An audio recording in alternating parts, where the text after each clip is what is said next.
Greetings, considerate viewers. Thank you for joining us on Vegetarianism, the Noble Way of Living. Fruit bats are responsible for 90% of the regrowth of the forests. About 145 genera of plant depend on bats for seed dispersal and pollination. Today, in the last of a three-part series, we are again visiting Lubee Bat Conservancy in Gainesville, Florida, USA. We have the most diverse collection of bats in the world. We have 12 species of fruit bats, 212 individuals. Fruit bats, also known as flying foxes, belong to the suborder Megachiroptera of the family Pteropodidae, which contains approximately 166 species who are unique for their purely vegan diet. These fascinating mammals, including some critically endangered species, can be found in densely forested areas of Africa, Asia, Australia, and Europe.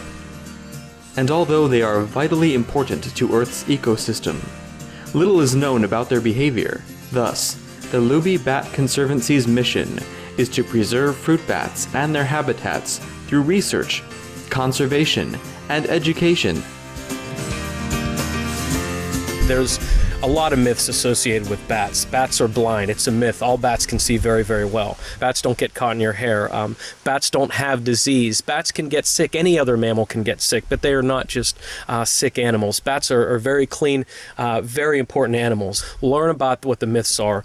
Find out what the truths are. Find out why these animals are crucial to the environment, for seed dispersal, for pollination. Bats here in the United States save farmers between $3 billion and $53 billion a year annually by farmers not having to use pesticides. So bats are not only these wonderful, beautiful creatures that are unique in the whole mammal world.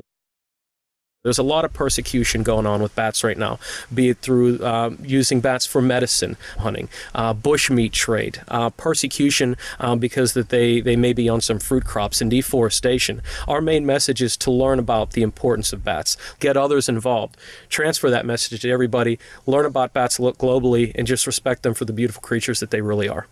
And a lot of the projects that we've been involved in, that we have funded and field biologists have gone out and done, is getting the locals involved. We're not going to have any conservation unless you involve the people that live with these animals. Whenever you're talking about fruit bats, whether you're talking about pandas, whether you're talking about snakes, anything, it's all about education and the people that live with these animals, getting them involved and showing how they can make a difference, and letting these people be responsible for the animals that are around them. Hunting, deforestation, natural disasters, and diseases have put bats on a path to extinction. Fortunately, it is not too late for us to reverse this trend. Let's hear the inspiring story of the Rodriguez fruit bat, who made a fast comeback thanks to the involvement of local people. This right here is called a Rodriguez fruit bat, and these bats are found on one little tiny island off the east coast of Madagascar. And at one time, these guys were one of the world's most endangered mammals. And because they live on that tiny little island, they're pretty restricted in the range where they're from. And unfortunately, a lot of trees on the island were cut down. There was heavy deforestation on the island. And the reason that these guys were able to hang on is because they lived in the interior of the island in an area called Cascade Pigeon Valley. In the late 1970s, there were only about 75 individuals left in the whole world. About 25 individuals were brought into captivity and started on a captive breeding program. The good thing about fruit bats, they breed pretty easily in captivity. Right now there are about 650 of these bats in captivity, and there's about 5,000 on the island. And the reason that there are 5,000 of these bats on the island where they're from, Rodriguez Island, is because the locals got involved. There was a woman in the 90s, her name was Mary Jane Rabuti. She started an environmental education program. They started to plant a lot of native trees and local trees. They got the community involved and really stepped up environmental education and projects on the island.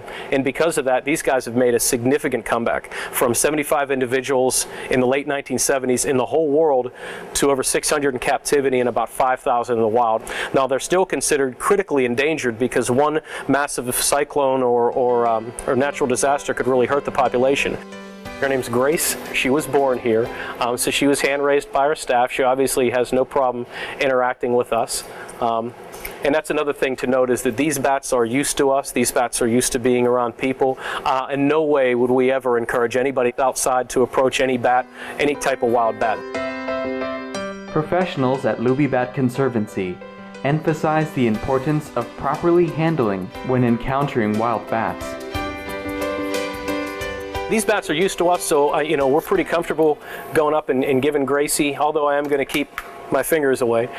We're pretty comfortable giving Grace some nectar, but if anybody does happen to come across a wild bat, whether it's in their house or it's on the ground, we ask that you contact your local wildlife authorities and let them know. If there's a bat on the ground, chances are that there's something wrong with it. So we encourage people, if you see that bat, please leave it alone.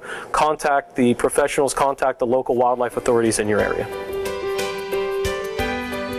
Now, let's hear more interesting facts about the bat residents at Lubee Bat Conservancy. Hey, buddy. Hold on.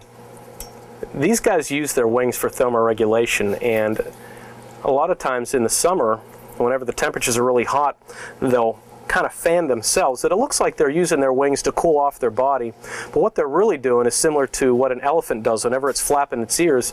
It has such a large blood supply in the ears that whenever you cool that blood supply off, it goes to the rest of the body and cools the body off.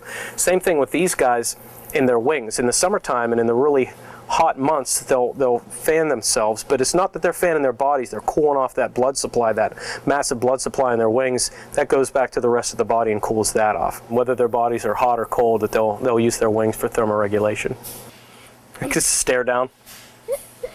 The thing is, they don't really like to stare into your eyes or each other's eyes. They'll look and they'll kind of look away, but that's whenever they'll get the wings out, and then they make themselves really look as big as they can and start to do that swim motion. It's a defense mechanism, yeah. Breeding is included of the Lubee Bat Conservancy mandate as part of its restoration program. We're very strict about our breeding groups, who we put together, what male, because these bats have harems in the wild, so we usually put one male, maybe two, but usually one male in with a group of females, and we're very strict about who we put with who, and a lot of it depends on demand. Just a couple years ago, we had 12 pups born. The little guys right here are called a little golden mantled flying fox from the Philippines, and they're considered threatened. The species that's kind of to the side, the larger species, is called a variable flying fox, and they're found in Southeast Asia. This little girl right here was born in July of 2010. Her name is Nina. And her mother is actually the bat on the left. So we'll usually keep moms and daughters together for as long as we can. Kids obviously love this species. They're small, they're blonde, they're pretty cute. All the bats in this pen were born here at Lubee. We have what's called a stud book for all the bats we have here. So we know who the mothers are, who the fathers are, brothers, sisters, cousins. So that way, whenever we put together breeding groups, we're very controlled, very selective when it comes to genetics and breeding pairs. These guys in this pen range anywhere from 3 to about 12 years old. And lifespan for these guys, again, they can live upwards of 30 plus years. Among its many projects, Lubee Bat Conservancy is also involved in the scientific study of the unique aerodynamics of bat flight. Just an example of one of the projects we're doing right now was funded by the United States Air Force, and it's through Brown University here in the United States. And if you think of any other animal that flies, an insect or a bird, even planes, everything has a fixed wing. Bats do not. Bats have hands just like we do, which are their wings. And what they wanted to do with this project is to study how do bats fly? How do they manipulate their surroundings, the aerodynamics of bat flight? Another project we did was looking at calcium in bats and the calcium load that the mothers undertake whenever they're nursing their pups. And we actually sent some researchers out to American Samoa to look at bats there. So that's an example of a project looking at bats in the wild to better their lives here in captivity. So we've been involved with numerous research projects. We have over 150 publications involving our bats here. We work with Boston University a lot, University of Tennessee a lot, and it's really to bring everybody together, a collaborative effort to study fruit bats in captivity, ways that we can make their lives better in captivity, and also populations in the wild to better conservation. We have projects in Borneo, Madagascar, the Philippines, Africa. We've got projects all over the world. And recently we've funded a project with the University of Florida to study bat populations here in Florida, because there's not really a lot known. So we're going to continue with Louis Picardi's legacy. We're going to continue to fund projects worldwide.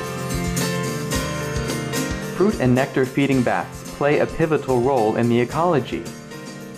It is estimated that more than 134 plants that yield products used by humans are entirely or partially reliant on bats for seed dispersal or pollination. In order to spread the important message of protecting these vital beings more efficiently, Lubee Bat Conservancy actively participates and organizes festivals and events. We just had our 7th annual Florida Bat Festival.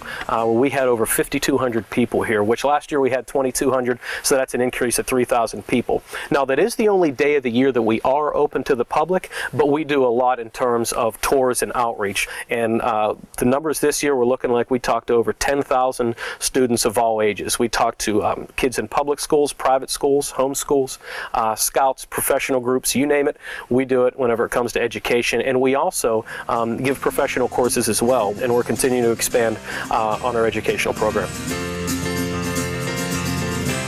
Our admiration, Lubee Bat Conservancy, for the loving care you provide to the lovely fruit bats at your facility, and for your continuous work to highlight the importance of protecting them. We sincerely thank you for giving us the rare opportunity to learn about these mysterious and amazing animals. For more information on fruit bats and Lubee Bat Conservancy in Gainesville, Florida, USA, please visit www.batconservancy.org. Thank you for watching today's edition of Vegetarianism, the Noble Way of Living. Coming up next is Between Master and Disciples, here on Supreme Master Television. May love and compassion lead us into a new prosperous era, where humans and animals live together in peace.